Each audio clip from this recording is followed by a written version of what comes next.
For those of us who are not cooking at home, lots of folks are picking up their turkey from John Mull's Meats in North Las Vegas. That's where the smart people go, Brian, and that's where we sent you this morning. We're talking turkey. I wish I could smell it right now.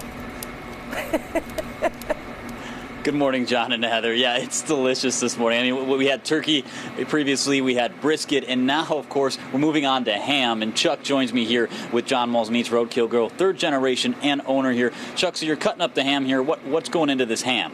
Well, this ham is like a 80-year-old recipe that we've had forever. And one thing's for certain, you have to have a sharp knife because, as you can see, my edges are they're kind of uniform, but one side's a little bit thicker than the other.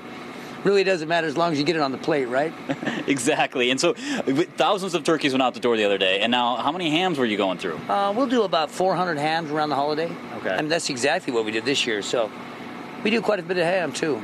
And is there anything people at home, if they're trying to mimic, or I don't want you to give away the recipe here, but stuff they can do to dice up their ham or make it a little more interesting? Actually, brown sugar and cinnamon. I mean, that always accents it. A little bit of clove. That's what you need on top of it. I mean, that'll make it. That'll set it off. That'll set it up another notch, man.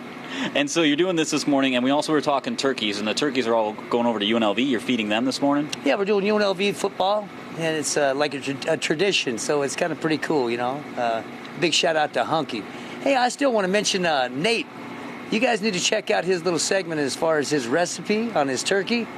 That turkey looked bomb, man. He cooked it on his Weber. Now, that's the way to cook it. Barbecue turkey. That's great. And if a shout-out from you on turkey comes through, you got to know it's good because you know what you're doing here, and it's so delicious. Guys, we'll be back with more tips and tricks and also more food coming up. Happy Thanksgiving, and back to you guys back in the station.